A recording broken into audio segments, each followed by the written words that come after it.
Bonjour cher Emmanuel et bonjour à toutes, bonjour à tous. Bienvenue sur les chemins du vendredi où chaque semaine je reçois l'auteur d'un essai de philosophie qui vient de paraître. Mon invitée aujourd'hui s'appelle Caroline Emke. Elle est allemande, elle a été reporter de guerre de 1998 à 2003 au Kosovo, au Liban, en Irak.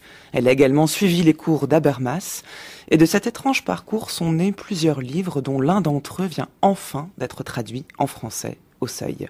La comparaison à Hannah Arendt ne s'est pas fait attendre. C'est donc avec grand plaisir et grande joie que j'accueille aujourd'hui Caroline Emke en studio.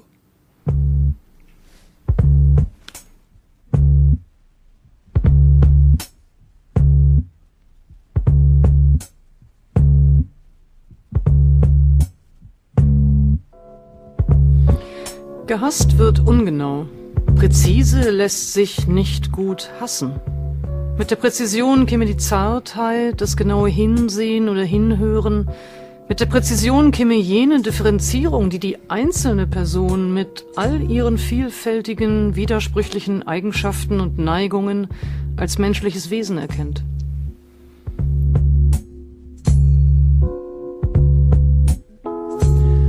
On hait indistinctement. Il est difficile de haïr avec précision. Avec la précision viendrait la tendresse, le regard ou l'écoute attentif. Avec la précision viendrait ce sens de la nuance qui reconnaît chaque personne, avec ses inclinations et ses qualités multiples et contradictoires, comme un être humain. Mais une fois les contours estompés, une fois les individus rendus méconnaissables comme tels, il ne reste que des collectifs flous pour destinataires de la haine. On peut dès lors diffamer et rabaisser, hurler et fulminer à l'envi contre les juifs, les femmes, les mécréants, les noirs, les lesbiennes, les réfugiés, les musulmans ou encore les États-Unis, les politiciens, l'Occident, les policiers, les médias, les intellectuels. La haine façonne son objet. Il est fabriqué sur mesure.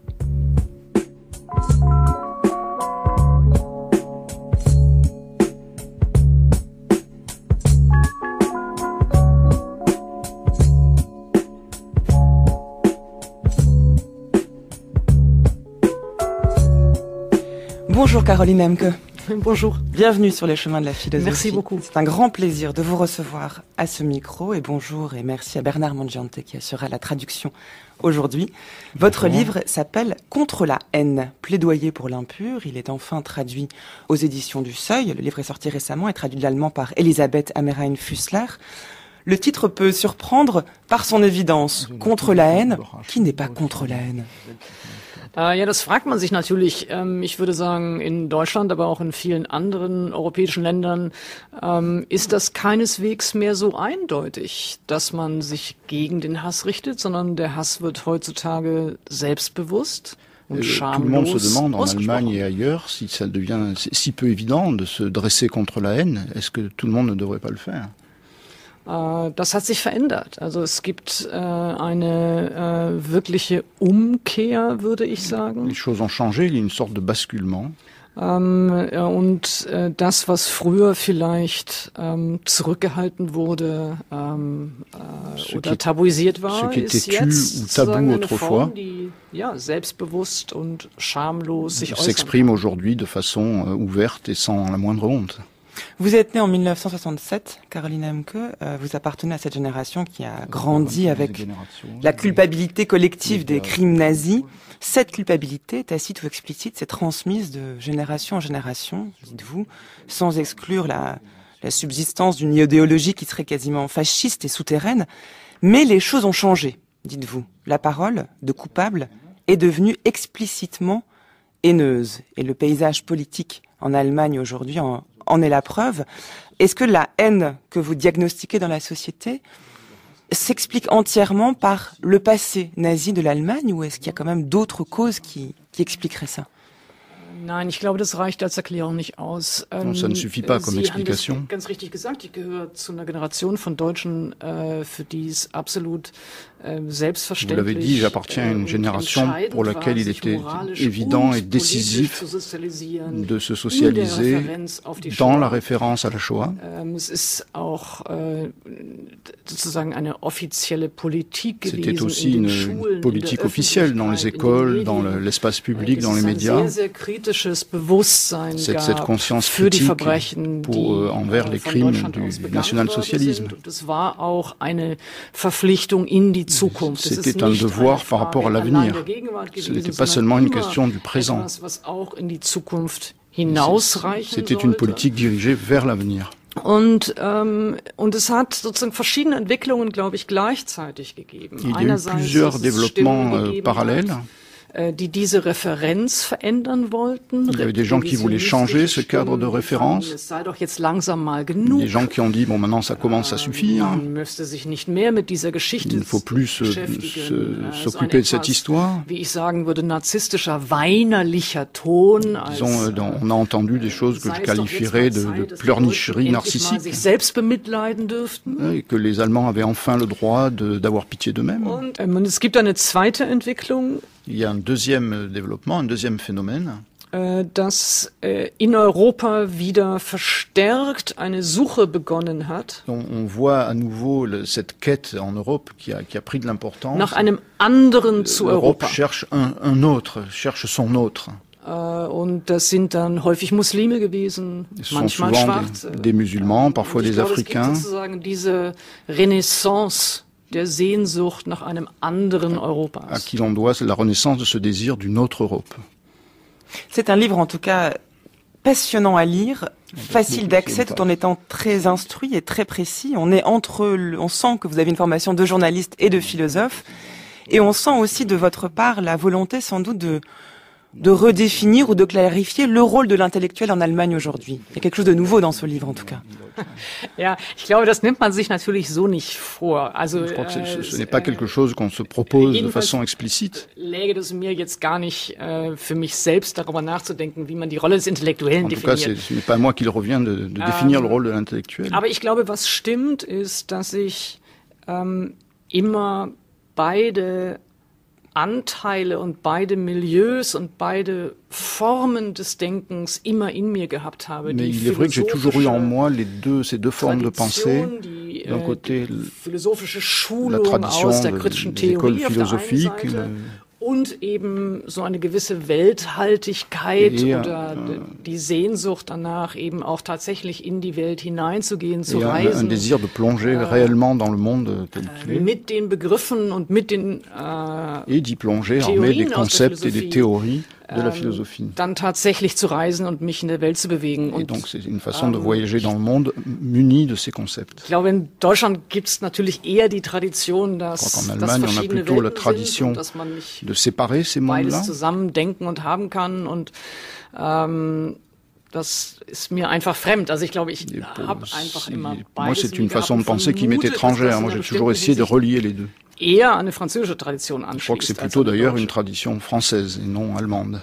Je vous le confirme. Alors, avant de préciser ce qu'est la haine, puisque votre livre prend le temps de disséquer cette notion que vous dites, que vous qualifiez à la fois d'imprécise et de collective, ce qui pose la question du ressenti individuel de cette haine. Est-ce que la haine est toujours le fait d'un groupe ou est-ce qu'elle peut être le fait d'un individu ? Je vous propose qu'on procède comme dans votre ouvrage, en ancrant cette réflexion dans un contexte très particulier.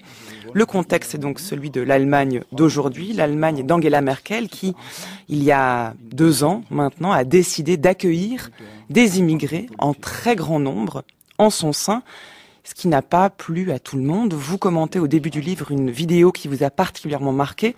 Alors écoutez d'abord la voix d'Angela Merkel et ensuite eh bien l'extrait, parce que là pour le coup le son dit beaucoup, l'extrait de cette vidéo amateur qui filme l'arrivée d'un quart de migrants dans une petite ville qui s'appelle Klausnitz. Ich sage ganz einfach, Deutschland ist ein starkes Land. Ce que je veux simplement dire, c'est que l'Allemagne est un pays fort. Notre leitmotiv pour aborder cette situation doit être « Nous avons déjà tant fait. Nous y arriverons ». Nous y arriverons et quand des obstacles se présenteront, ils seront surmontés. Il faudra les faire céder. Le gouvernement fédéral fera tout ce qui est en son pouvoir, ensemble, avec les États, avec les municipalités, pour faire respecter cela.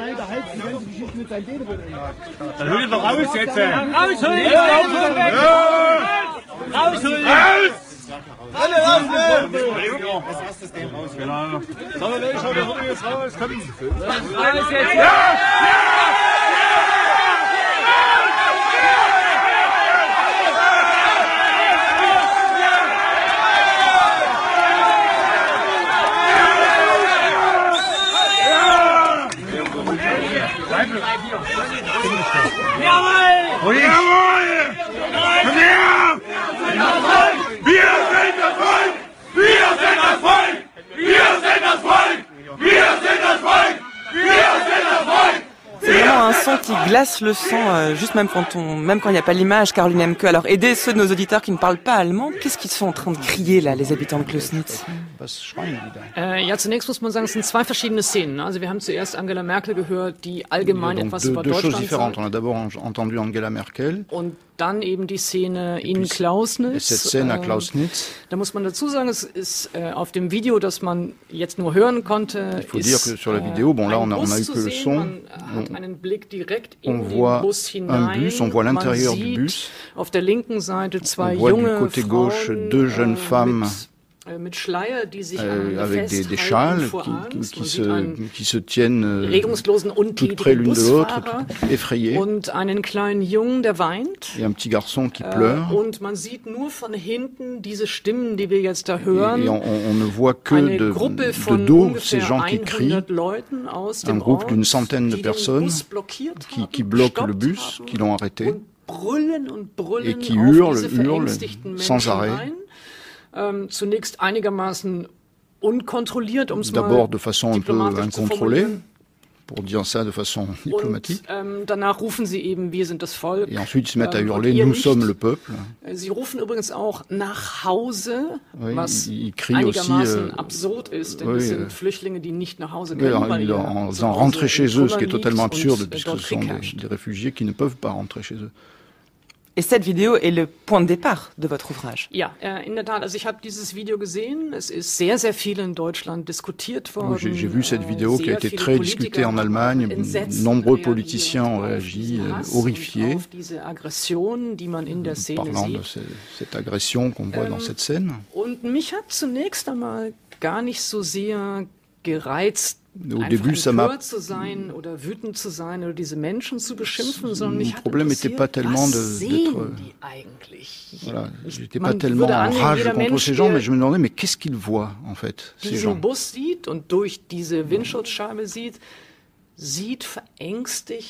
Les gens qu'on voit dans ce bus ont l'air sans défense, effrayés, deux jeunes femmes et un enfant. Et moi, c'est ce regard qui m'intéressait. Je me suis demandé comment est-ce possible de voir ces gens et en même temps d'articuler une telle agression. J'ai d'abord voulu comprendre la formation de ce regard, l'analyser, plutôt que de s'indigner et de formuler un jugement tout de go. Et à ce moment précis, dans ce regard, vous identifiez de la haine. C'est pas de la peur, de l'inquiétude, c'est vraiment de la haine. Ja, das ist interessant. Das ist eine gute Frage, weil, oui, c'est une bonne question parce que weil man sagen muss, ich habe mir dann eben angeschaut, woher kommt dieses Video eigentlich? J'ai d'abord regardé d'où venait cette vidéo, qui a filmé ça. Angefangen im Internet zu recherchieren. Commencé à faire des recherches sur Internet, trouver l'origine de cette vidéo. Et j'ai constaté que cette vidéo n'était qu'une partie d'un long récit, d'une multitude de photos et de documents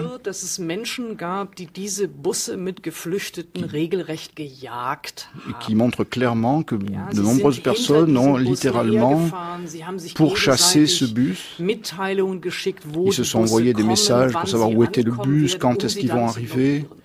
Und was das Gefühl oder den Affekt des Hasses eben unterscheidet von der Angst. Et ce qui différencie la haine en tant qu'affect de sentiments comme la peur ou le souci, c'est qu'en général, la peur évite de se confronter à son objet. Jemand, der hasst, sucht das Objekt des Hasses.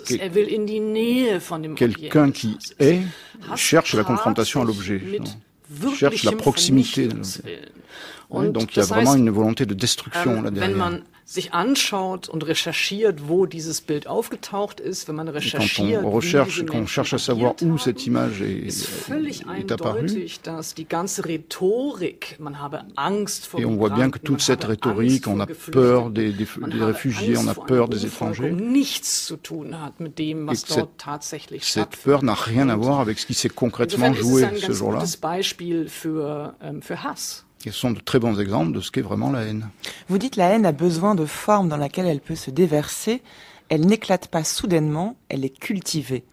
Ja, das ist sehr, sehr wichtig. Ich habe das Gefühl, dass wir gelegentlich heutzutage in der Öffentlichkeit so tun, als ob Hass so was Natürliches wäre und authentisch. On fait comme si c'était quelque chose de naturel, d'authentique aujourd'hui dans l'espace public. Ein spontan auftretender Affekt wäre. Comme s'il y avait un surgissement spontané des affects. Man kann da nichts, donc gar on nichts suggère par du même coup qu'on ne peut rien faire contre ça. Ce n'est pas contrôlable. Aber es stimmt eben nicht. Mais ce n'est pas vrai. Kollektiver Hass ist niemals spontan. La haine collective n'est jamais spontanée. On la forme, on la prépare. Braucht ideologische Muster. Elle a besoin de cadres idéologiques, elle a besoin de concepts, elle a besoin de présupposés. Elle a besoin de chaînes associatives. Einzelne Menschen eben zu Gruppen geformt werden. Elle a besoin que des personnes se rassemblent en groupe et qu'à l'intérieur de ces groupes, on crée des associations négatives. Immer einfacher wird, in Anführungszeichen. De façon à ce qu'ils deviennent toujours plus simples. Eine bestimmte Eigenschaft, eine bestimmte Herkunft, eine bestimmte Lebenspraxis sofort mit einer negativen Assoziationskette zu verbinden. Oui, c'est de relier à une chaîne d'associations négatives une certaine origine, une certaine couleur de peau, une caractéristique ou des caractéristiques que l'on va mettre en évidence. Et pour cela, il faut des cadres idéologiques. De façon à ce que cette perception de la haine trouve son objet. Ça veut dire que la haine n'est pas incompatible avec la raison, que c'est pas du tout une impulsion spontanée primaire, mais qu'au contraire, elle est compatible avec la raison, avec une forme de culture. Hein. Le terme de cultiver en français, on entend le double sens. Absolut. Oui, absolument. Das ist genau der entscheidende Punkt. Ich glaube, c'est ça le point décisif. À partir du moment où on fait comme si la haine était simplement un sentiment, on suggère qu'on ne peut pas la mettre en question. Und ich glaube, es ist vielleicht schwierig in der Situation, in der jemand voller Hass und aggressiv ist. C'est très difficile dans une situation où quelqu'un est rempli de haine. Mais on peut retracer toute la chaîne de ces préparatifs, la création de ces chaînes d'associations qui créent la haine et qui arrivent à faire que quelqu'un devient haïssable. Ce que la vidéo montre bien, la vidéo des habitants de Klausenitz qui a ouvert cette émission, c'est la dimension spectaculaire de la haine. La haine est toujours un spectacle, c'est peut-être quelque chose d'intérieur qui nous traverse à l'échelle individuelle, mais il y a une mise en scène de la haine qui rend, disons, qui est toujours accompagnée d'une forme de choc. Ja, also man muss dazu sagen, wir sprechen natürlich, oder ich spreche in diesem Buch natürlich nicht von individuellem Hass, den es jetzt... Dans ce livre, je ne parle pas bien sûr de la haine individuelle, dans la famille, sondern ich rede natürlich von kollektivem Hass. Je parle des haines collectives. Wenn der ausbricht, wenn er sich artikuliert, cette haine collective, quand elle se déchaîne, ça devient un spectacle. Leider eine lange, traurige Tradition. Là, il y a malheureusement une longue et triste tradition. In der Geschichte immer wieder, on la retrouve dans l'histoire sans cesse. Ces situations où la haine s'exprime dans la rue, dans l'espace public. Il s'articule de façon immédiatement théâtrale. Donc, il y a toujours un public. Et ce public joue un rôle tout à fait défini. On a besoin d'un public pour nourrir la haine. Und es braucht das Publikum, das Opfer komplett wehrlos fühlen. Et on a besoin de ce public pour que la victime se sente totalement impuissante. Die Demütigung ist umso größer. Et l'humiliation est d'autant plus grande qu'il y a plus de personnes indifférentes qui y assistent. Oui. Ce qui veut dire que même si la haine est une passion, est-ce une passion d'ailleurs, on verra, mais quelque chose d'imprécis, disiez-vous, d'indistinct, elle s'incarne toujours sur des choses très précises et très visuelles, des traits distinctifs, que ce soit la couleur de peau, la sexualité quand celle-ci est revendiquée d'une certaine manière, une origine qui aurait une manifestation physique. Et ce caractère visible, en fait, devient le support des gestes de haine. Ja, also ich glaube, es ist richtig. Was der Auslöser dann jeweils ist in einer Situation, kann etwas ganz Banales. Le déclencheur dans une situation, ça peut être quelque chose de très banal. Kann was ganz auch Unwichtiges ein Stück weit sein. Quelque chose de totalement dénué d'importance. Aber was es eben braucht, ist, es braucht vorher ein angestautes. Mais il faut toujours avant l'accumulation. Eine Fantasie darüber, was die Gefahr des anderen angeblich sei. Und je mehr Informationen, je mehr falsche Informationen, de tout un imaginaire constitué d'informations souvent fausses, hineingespeist werden, umso leichter ist es dann, dass es sich an etwas Kleinem met dans ce moteur qui nourrit la haine, finalement. On va entendre un cas particulier de cette façon qu'a la haine de se déverser de manière spectaculaire. C'était le cas Eric Garner, peut-être vous souvenez-vous, c'était le 17 juillet 2014 aux États-Unis, où c'était un vidéaste amateur qui, avec ce téléphone, je crois, Ramsey Horta, a filmé l'arrestation d'Eric Garner, étouffé à mort par la police de l'État de New York. En pleine rue, l'homme était noir. I'm minding my business. Please just leave me alone. I told you the last time. Please just leave me alone. Please, don't touch me. Don't touch me. Hold on. Don't touch me, please. Came over. Not touch me.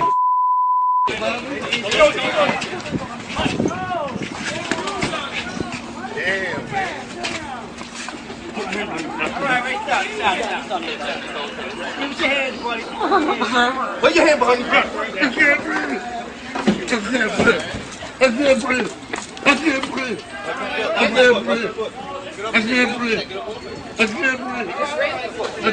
Once again, police beating up on people. Back up right here. Back up and get on that step. Okay. Back up. All he did was break up a fight. And this is what happens for breaking up a fight. This shit is crazy. La chose la plus effrayante dans cette vidéo, peut-être, enfin pas la plus effrayante, mais ce qu'on peut retenir, c'est l'ironie des bips qui viennent masquer les insultes, comme si la vraie violence était dans les insultes proférées, et non pas dans les gestes qui consistent à tabasser cet homme devant les policiers, Caroline Emke. Ja, in der Tat, es ist kaum zu ertragen, dieses Video. Cette vidéo est absolument à la limite du supportable. Es ist auch, glaube ich, wirklich wichtig, dass man es sich einmal ganz anschaut, denn das, c'est vraiment important de la regarder en entier, parce qu'en général, on ne retient que cette phrase de Eric Garner sur le point de mourir, qui dit I can't breathe, on ne peut pas respirer. Aber das ganze Spektakel, darüber haben wir eben schon gesprochen, der ganze le spectacle autour, on parlait de ça tout à l'heure, toute cette situation. Wie sich die Gewalt entlädt, la façon dont la violence se déploie, als in der Klausnetz-Situation. Tout à fait différent de la situation de Klausnetz. Das Interessante ist hier, wir erleben Polizisten, die nicht Ici, on voit des policiers qui n'ont pas l'air spécialement agressifs. Man schaut es an, man sieht eigentlich quand on regarde la vidéo, on ne voit pas de haine. Man sieht absolute Kühle, on voit une certaine aber einen Hass, der froideur, sich als Rassismus mais in der Institution der Polizei qui relève du racisme qui a infusé toute l'institution policière. Sodass sie, wenn sie einen schwarzen Körper de telle sorte que lorsqu'ils voient un corps noir, automatisch glauben, ils croient automatiquement qu'ils ont le droit ihn zu kontrollieren, de le contrôler, ihn zu misshandeln, de le maltraiter, durch einen Blick, der auch einen offensichtlich unbewaffneten, komplett unaggressiven, en regardant une personne qui est là et qui ne manifeste aucune agression, aucun danger, voilà, qu'il n'y a pas de danger visible en tout cas. Comment faites-vous pour ne pas, dans votre travail, dans ce livre, mais dans les autres, parce qu'il y en a beaucoup d'autres en Allemagne aussi qui ne sont pas encore traduits en français, proposer les réflexions qui sont les vôtres sans retomber dans ce que vous dénoncez, à savoir le fait de fonctionner par étiquette. C'est-à-dire que là, on pourrait entendre, quelqu'un allumerait la radio à ce moment-là, on se dira, les policiers sont toujours les méchants, les noirs sont toujours les victimes. On est obligé de désigner ces personnes par des termes. D'autant que c'est ainsi que procède la haine, c'est ce que vous dites, la haine dépose sur une personne quelque chose qui la dépasse complètement, qui est très général, très indistinct. Mais le texte qu'on a lu en tout début d'émission, vous et moi, vous en allemand et moi en français, montrait bien que ce qui vous soucie, c'est le sens de la nuance. Comment on fait pour décrire ce qui est en préservant ce sens de la nuance qui est le propre de l'activité philosophique? Also es sind ja zwei Fragen. Das eine ist, wie macht man es, dass man es selber so empfindet? Oui, il y a deux questions dans votre question. Donc comment fait-on pour ressentir tout ça? Und das andere ist, wie man es beschreibt. Et comment on le décrit? Oui, la question est de savoir comment est-ce qu'on n'est pas obligé de procéder aussi par étiquette, même quand on prône la nuance? Nein, ich glaube, mir hilft das Schreiben selber als Vorgang, dass c'est l'écriture elle-même en tant que processus qui m'aide. Dass ich sozusagen selber beim Schreiben mich frage, stimmt das eigentlich? Ist das fair? Constamment ist das obligé gerecht? de me demander quand j'écris, est-ce que c'est bien exact? Est-ce que c'est juste? Und grundsätzlich, das hat etwas mit der Erfahrung aus der Kriegsberichterstattung auch schon zu tun. C'est un rapport avec mon expérience de correspondant de guerre. Aber sicherlich auch mit der Reflexion auf die Geschichte der Gewalt in meinem avec Land. les réflexions sur l'histoire de la violence. Dass es mir immer darauf ankommt, so genau wie möglich, so langsam wie möglich. Pour moi, il s'agit toujours de eine Erfahrung der Gewalt so zu de reconstruire, reconstruire cette expérience de la violence de la façon la plus précise, le plus lentement possible, pas à pas. Aufgefächert wird. Denn nur wenn ich Schritt für Schritt für Schritt für Schritt für Schritt den Weg zur Gewalt analysiert habe, kann ich sehen, wo es möglich gewesen wäre. Ce n'est que en analysant ce chemin vers la violence pas à pas que je peux voir le point où on aurait pu prendre une décision différente.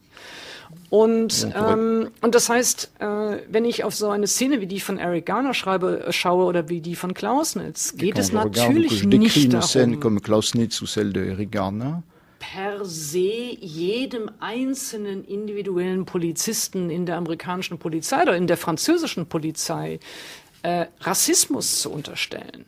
Il ne s'agit pas de supposer le racisme en chaque policier américain ou français.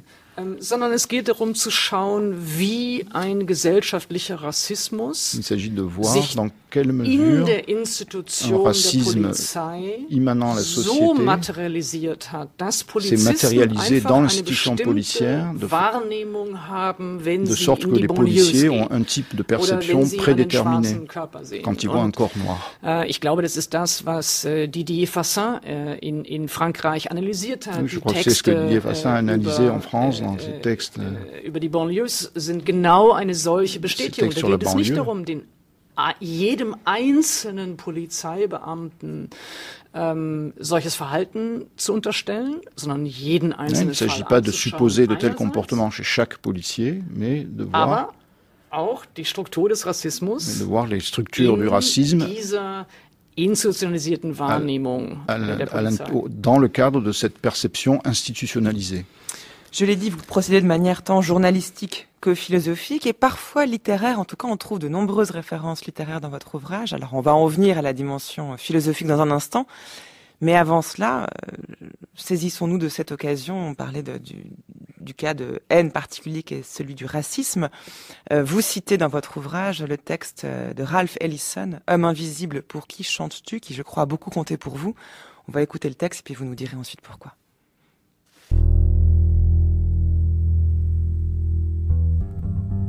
Je suis un homme qu'on ne voit pas.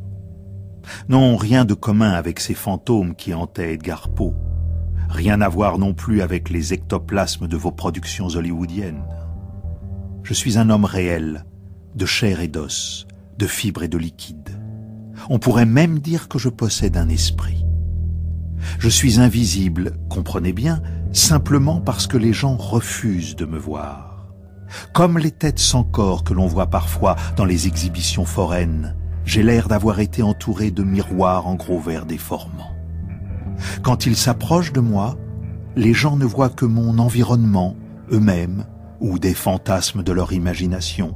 En fait, tout et n'importe quoi sauf moi. Mon invisibilité n'est pas davantage une question d'accident biochimique survenu à mon épiderme. Cette invisibilité dont je parle est due à une disposition particulière des yeux des gens que je rencontre. Elle tient à la construction de leurs yeux internes, ces yeux avec lesquels, par le truchement de leurs yeux physiques, ils regardent la réalité. Je ne me plains pas, je ne proteste pas non plus. Il est parfois avantageux de n'être pas vu, encore que dans l'ensemble cela vous porte plutôt sur les nerfs. Et puis aussi, ces gens dont la vision est mauvaise se cognent à vous sans arrêt, ou même il vous arrive souvent de douter réellement de votre existence. Vous vous demandez si vous n'êtes pas simplement un fantôme dans l'esprit d'autrui, disons un personnage de cauchemar que le dormeur essaye désespérément de détruire.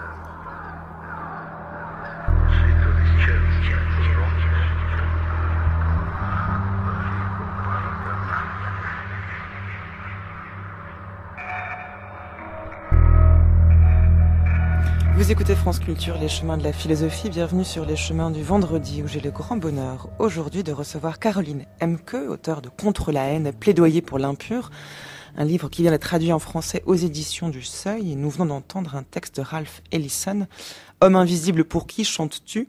Le narrateur de ce texte, le double imaginaire de Ralph Ellison, qui choisit de se considérer sans couleur et il se rend compte, en fait, dès le prologue du livre, que le fait d'être deux couleurs le rend déjà invisible. Et ce retournement est fascinant parce qu'en fait, ça montre que plus la haine est spectaculaire, plus ses victimes sont invisibles en réalité. Ja, es ist ein für mich sehr bedeutsames Buch.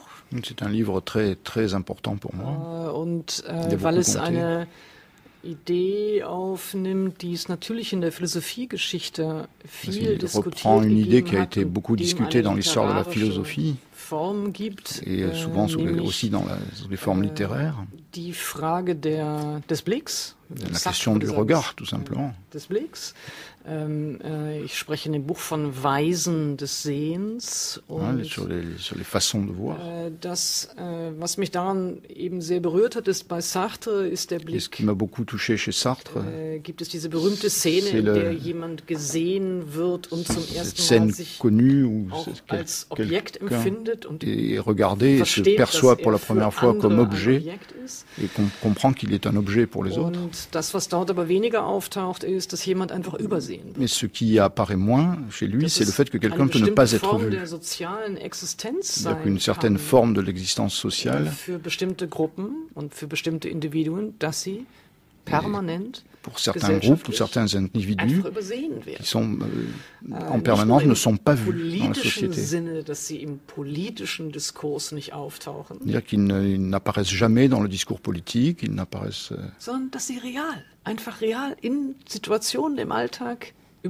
Mais de façon, alors c'est pas seulement qu'ils n'apparaissent pas dans le discours politique, c'est simplement qu'on ne les voit pas dans la vie quotidienne, dans la vie réelle. Que ce soit l'expérience des Noirs, que ce soit qui ne sont pas perçus, même s'ils sont présents dans la même pièce que vous. Les femmes lesbiennes qui ne sont pas perçues. Mais pourquoi comme on fait comme si elles n'existaient pas. Pourquoi dites-vous qu'elles ne sont pas perçues, les Noirs, les lesbiennes ne sont pas perçues? Qu'est-ce que ça veut dire? Au contraire, on les réduit à ce qu'ils sont d'apparence, mais il y a une perception. Es gibt beides. Es gibt sozusagen der Blick, der andere unsichtbar macht. Il y a un regard qui rend l'autre invisible.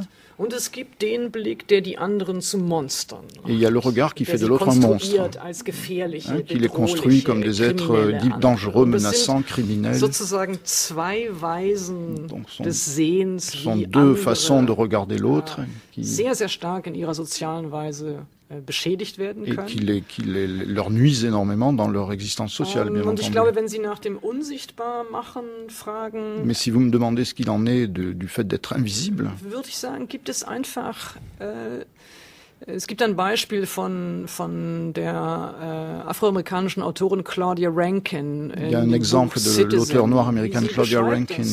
Ein schwarzer Junge in der U-Bahn einfach angestoßen. Elle raconte l'histoire d'un jeune noir dans le métro qui est bousculé dans le métro. Und der Junge fällt hin. Il tombe par terre. Der Mann, der ihn angestoßen hat, et l'homme qui l'a bousculé einfach weiter, continue son chemin, als hätte es gar keine Berührung gegeben. Comme s'il n'y avait eu aucun contact entre eux. Niemand hilft dem Jungen auf, Personne n'aide le jeune homme à se relever. Und das ist so eine Form von einfach negieren. Et c'est une forme de négation. Dass diese Menschen Menschen sind. C'est nier l'humanité de ces personnes. Et là, c'est la haine qui est le moteur de cette négation? Ich glaube, der Hass wäre in dem Fall ein zu starkes Je crois que dans ce cas, la haine serait un sentiment trop fort, mais ces grilles de perception qui préexistent à ce genre de situation, die dem Hass vorausgehen, qui sortent ces modes de perception qui viennent de la haine, mais créent ce phénomène d'invisibilité ou de monstruosité. Oui, la phrase de Ralph Ellison que vous retenez, que vous citez, c'est celle-ci. Cette invisibilité dont je parle est due à une disposition particulière des yeux des gens que je rencontre. Genau. Also sozusagen, es liegt in den Augen des Betrachters. Und es sind eben, ça se passe du côté de celui qui regarde, bien sûr. Es sind Vorstellungen, es sind Ressentiments, ce sont des représentations, des ressentiments, des idéologies, die Witze, mit denen man des plaisanteries, die Bilder, mit denen man avec lesquelles on colporte ces images, ces clichés, unwichtig, qui rendent les gens sans importance, superflus, négligés, négligeables, ou des monstres. D'où le caractère sans doute collectif de la haine, puisque si c'est une disposition particulière des yeux des gens que l'on rencontre, alors plus cette haine se trouve dans le regard, plus ces dispositions sont fréquentes, plus la haine va surgir. Ça veut dire, pour reprendre Spinoza dans l'éthique, que la haine s'augmente quand elle est réciproque. C'est-à-dire qu'un regard haineux qui regarde un autre regard haineux n'annule pas la haine, au contraire la multiplie. Ja, das ist natürlich eines der Risiken. Oui, c'est l'un des risques, bien sûr. Dass sich sozusagen in der Reaktion auf diesen Blick etwas mimetisch dans la réaction à ce regard-là, quelque chose de mimétique se déclenche. Und das ist genau das, was man unterbrechen muss. Et c'est bien à cela qu'il faut mettre un terme. Aber ich glaube, man sollte sozusagen, um den Spinoza zu ergänzend vielleicht. Mais peut-être pour compléter Spinoza, si on peut dire. Justement, allez-y. Après, j'ai aussi es ist natürlich auch eine Machtfrage. Also dieser Blick ist nicht einfach im luftleeren Raum, ce regard ne se déploie pas dans un espace vide. Der Wahrnehmung, es gibt bestimmte, die einfach Il y a ces fameuses grilles de perception. Il y a des sentiments qui sont cultivés, propagés, favorisés par les médias, par la politique. Das heißt, man muss schon sagen, dass natürlich bestimmte Weisen des Sehens, die andere Menschen herabsetzen. Certaines façons de voir qui abaissent l'autre, die sie kleiner machen, die sie stigmatisieren, le stigmatisent, qui le réduisent à très peu de choses. Werden natürlich dadurch so gefährlich und so et ces façons de voir sont d'autant plus dangereuses dass sie unterstützt sind durch qu'elles sont soutenues par des positions de pouvoir, par des gens qui occupent des positions de pouvoir. Spinoza écrit « La haine s'augmente quand elle est réciproque » et il ajoute « Elle peut être détruite par l'amour ». Et c'est intéressant. L'amour vous le montrez très bien dans votre livre, qu'en fait l'amour comme la haine naît souvent d'un malentendu, que c'est une passion qui s'empare de nous, qui nous fait perdre le contrôle de ce que nous sommes, qui résulte aussi ou qui engendre un aveuglement. Vous citez Songe d'une nuit d'été de Shakespeare, on a quand même ce personnage qui est amoureux d'un homme qui a une tête d'âne et qui hennit à chaque fois qu'il essaye de parler, elle est folle amoureuse de lui. On est dans le même processus au fond. Ja, ich glaube, man kann sagen, es gibt eine ganze Reihe von Emotionen. Je crois qu'il y a toute une gamme d'émotions. Bei denen Projektionen eine große Rolle spielt. Dans lesquelles les projections jouent un rôle majeur. Die sozusagen das, was in der Wirklichkeit zu sehen ist, ergänzen. Qui complètent ce que l'on peut voir dans la réalité. Was sie sehen möchten. Et on y voit ce qu'on veut y voir. Und diesen Anteil der Projektion, das ist, was Horkheimer und Adorno schon in der Dialektik der Aufklärung. Cette part de la projection, Adorno en parle dans la dialectique der Aufklärung. In dem Antisemitismus-Kapitel dans le chapitre sur l'antisémitisme. Sartre in der Reflexion sur la question juive. Sartre dans ses réflexions sur la question juive. Also natürlich gibt es beim Rassismus, beim Antisemitismus, bei der Xenophobie gibt es einen solchen Projektionsanteil. Aber il y a cette part de projection dans le racisme, dans l'antisémitisme, dans la xénophobie. Aber es gibt die natürlich auch in der individuellen Situation, wenn man jemanden liebt, dass man Mais ça existe aussi dans l'amour. Gelegentlich einfach ein paar Abstriche macht von dem, was man wirklich erkennen könnte, voilà, weil es einfach schöner wäre. Also, insofern, wir kennen natürlich diese Projektionsanteile bei Affekten. Nous connaissons ce rôle des projections dans les affects. Und manchmal nur sind sie uns sympathischer. Et c'est seulement rarement qu'elles nous sont sympathiques. Und manchmal eben unsympathischer. Et parfois très antipathiques. Cette question des sentiments et des passions est décisive dans votre ouvrage, dans votre réflexion, puisqu'au fond, vous posez la question de la place que le débat public, et les journalistes en particulier, puisque vous n'épargnez pas les médias, les journalistes en particulier allemands, mais on s'imagine que ça peut s'étendre à d'autres pays, vous n'épargnez pas leur rôle dans ce que vous appelez une trop grande complaisance avec les sentiments qui s'expriment dans le débat public. Il faut bien comprendre ici que vous êtes l'héritière de la pensée de Habermas, qui lui a pensé la constitution de l'espace public au XVIIIe siècle, que celle-ci s'est faite par la condamnation des passions qui interdit de dire tout ce qu'on pense et du coup va obliger à toujours se justifier. Là, on est vraiment dans un enjeu très contemporain de savoir comment est-ce qu'on donne la parole en public, comment est-ce qu'on la prend, et la part que nous accordons aux sentiments au sein de cet échange censé être rationnel dans un espace public. Ja. Vielleicht zunächst einmal grundsätzlich in der Tat, es geht mir bei dem Buch natürlich gar nicht einfach nur um Deutschland oder um die deutsche Öffentlichkeit. Tout d'abord, je tiens à préciser que dans ce livre, pour moi, il ne s'agit pas uniquement d'Allemagne. Sondern das Buch hat Beispiele aus allen möglichen unterschiedlichen Kontexten oder Kulturen oder Ländern. Le livre contient des exemples empruntés à d'autres contextes, bien sûr. Es geht mir darum, die Mechanismen Pour moi, il s'agit de comprendre des mécanismes Exklusion und Inklusion qui mènent à l'exclusion, réguliert wird, durch welche Sprache, comment c'est régulé dans la société, ça, à travers quel langage, quelle pratique, durch welche Bilder. Also das ist vielleicht zunächst einmal wichtig. Es geht wirklich darum, dass man das nicht einfach nur auf die deutsche Öffentlichkeit. Mais il ne s'agit pas que de l'espace public allemand. Und in der Tat ist es auch richtig, dass ich glaube, dass man es sich zu einfach macht. Je crois qu'on se rend la vie trop simple. Wenn man immer nur auf Gewalttäter schaut. Si on se contente de regarder les auteurs de violence. Oder auf spezielle außergewöhnliche Fälle. Ou des cas un peu exceptionnels. Von Hass oder Ressentiment. Cas de haine ou de ressentiment ou d'actes de violence. Ist die gesamte Öffentlichkeit sich einig, dass das doch problematisch sei. L'ensemble de l'opinion publique se met d'accord sur le fait que c'est... Eine sozusagen kollektive Empörung. Donc on assiste à l'indignation collective. Man tut dabei aber immer so, als ob der Hass etwas Randständiges. Mais on fait toujours comme si la haine était quelque chose de marginal.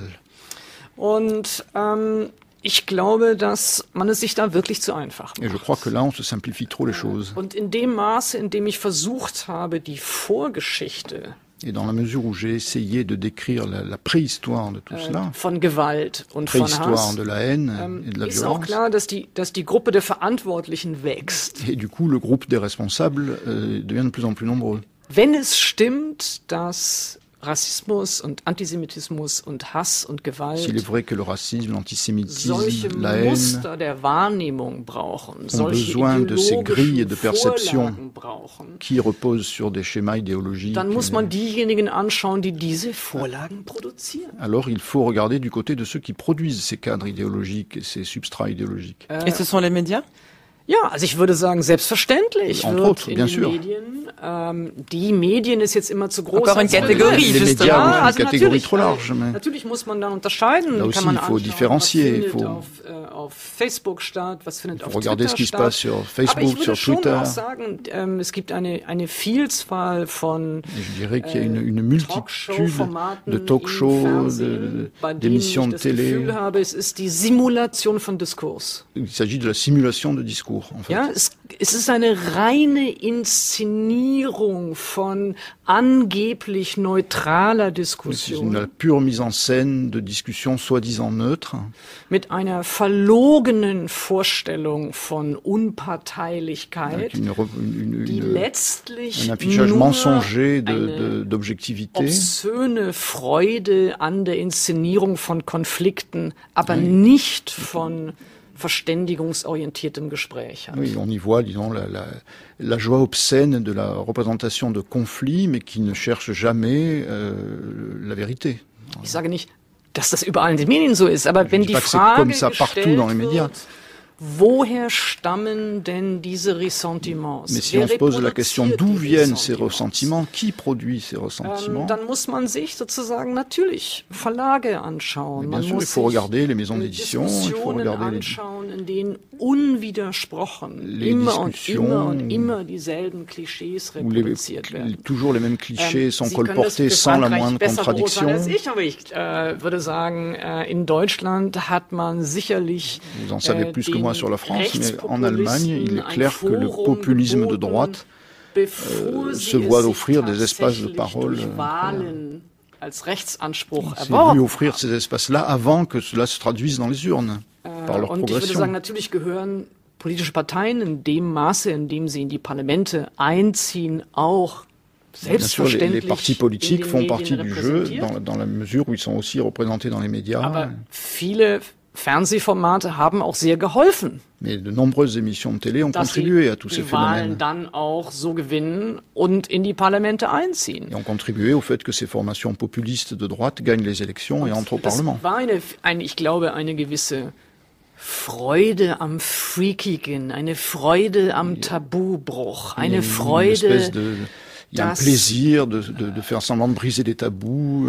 Ja, dass sozusagen etwas weniger vernünftig gesprochen wurde auch belohnt durch Aufmerksamkeit. C'est ça, le fait de parler de façon moins rationnelle, moins raisonnable, trouve sa récompense dans le fait que les audiences augmentent. Vous voulez dire que finalement, essayer de rationaliser le débat serait une manière d'éliminer sans doute les extrêmes, si on part du principe que les tenants des politiques les plus extrêmes sont davantage du côté de l'irrationalité et d'une passion injustifiée. Ja, ich glaube, es braucht beides. Ich glaube, il faut les deux. Ich glaube, es braucht in der Tat wieder eine etwas gelegentlich rationalere Diskussion die politischen, sozialen, ökonomischen Fragen. Les questions sociales, économiques les plus urgentes. Und nicht eine populistische kein populistisches Entertainment. Et non pas l'entertainment populiste. Aber ich glaube, ich bin gar nicht gegen eine passionierte, leidenschaftliche ein leidenschaftliches politisches Plädoyer. Et je ne suis pas contre les plaidoyers politiques passionnés. Ich glaube, es ist ein Missverständnis, dass man sozusagen unterstellt, die Demokratie, die offene Demokratie könnte nur moralistisch verteidigt. Il y a un malentendu lorsqu'on dit que la démocratie ne pourrait fonctionner que dans un système purement moraliste. Und ich glaube vielmehr, dass man es auch, also man kann, glaube ich, eine plurale, offene, moderne Demokratie auch als attraktiver. Je crois qu'une démocratie moderne et ouverte peut aussi être attractive. Das ist, glaube ich, das, was es zurzeit in der Öffentlichkeit wieder stärker bräuchte. C'est cela dont on aurait vraiment besoin aujourd'hui dans le débat public. Einerseits eine politische Melancholie. D'un côté, une mélancolie politique. Über soziale Ungleichheit. Sur les inégalités sociales. Über Rassismus. Sur le racisme. Über eine fehlende Durchlässigkeit der Gesellschaft. Sur le manque de Tolérance et Transparenz dans la société. Und auf der anderen Seite ein wirklich lustvolles politisches Plädoyer für eine vielfältige, moderne Demokratie. D'un plaidoyer vraiment désirant pour une démocratie ouverte. Also keinen Gegensatz von lustvollem, leidenschaftlichem, affektivem und vernünftigen, rationalen Demokratie. Oui, il faudrait cesser d'opposer le côté affectif au côté purement rationnel. Et, voilà. Le problème étant qu'on est obligé de dissocier d'un côté ce qu'on a appelé les médias, les journalistes, et de l'autre l'opinion. Et toute la question est de savoir dans quelle mesure les premiers sont les porte-paroles des seconds. En clair, est-ce que ce que vous dites et ce mécanisme de la haine que vous essayez d'identifier, est-ce qu'il serait pas en partie le fruit d'une forme de, pour reprendre l'expression de Tocqueville, de tyrannie de la majorité, de tyrannie de l'opinion majoritaire, qui, de manière assez paresseuse, préfère créer des émotions, que ce soit de la haine ou de la joie, mais surfer sur ces passions-là, plutôt que d'engager un débat qui est bien souvent moins consensuel que la passion. Ja, aber ich glaube, wir sollten auch sozusagen schauen, welche Institutionen alle Emotionen beeinflussen können oder auch politische Überzeugungen beeinflussen können. Influencer les émotions. Es sind natürlich nicht nur die Medien, über die ich jetzt gerade so kritisch gesprochen habe, sondern natürlich, es sind die Schulen. Il y a les écoles. Es ist die Frage, was wird denn in den Schulen eigentlich gelesen? On peut se demander, qu'est-ce qu'on lit dans les écoles? Welche Literatur wird da gelesen? Quelle littérature y est-elle proposée? Von Migranten, wie viele Texte Est-ce qu'on lit des textes de migrants? Von sozusagen muslimischen Franzosen, von schwarzen Franzosen. Est-ce qu'on lit des textes de musulmans français, par exemple, wird de Français noirs? Um jetzt irgendein Beispiel zu nehmen, denn ist das Kanon in Frankreich? Wird das in den Schulen gelesen? In Deutschland, würde ich sagen, gibt es denn türkisch-deutsche Autorinnen und Autoren, die in den Schulen gelesen werden? d'Allemagne qui sont enseignés dans les écoles. Also es sind die Schulen, es sind natürlich auch die Theater, es sind die Filme, es sind fiktionale Formate auch, die einen ungeheuren Einfluss darauf haben. Qui ont une influence considérable. Was überhaupt an Imagination, an Fantasie, an Vorstellungswelt existiert. Und ich glaube, mangelnde Vorstellungskraft ist der größte Widersacher von Gerechtigkeit. Oui, et ce manque d'imagination, ce déficit d'imaginaire est le pire ennemi de la justice, de l'équité. On peut conseiller aux écoles et à toutes les institutions culturelles de lire votre livre, Caroline Emke. C'est un bon début. Contre la haine, c'est le titre en français. En allemand, comment c'est? Gegen den Hass. Voilà. Plaidoyer pour l'impur, un livre aux éditions du Seuil. Merci beaucoup d'être venu en parler aujourd'hui.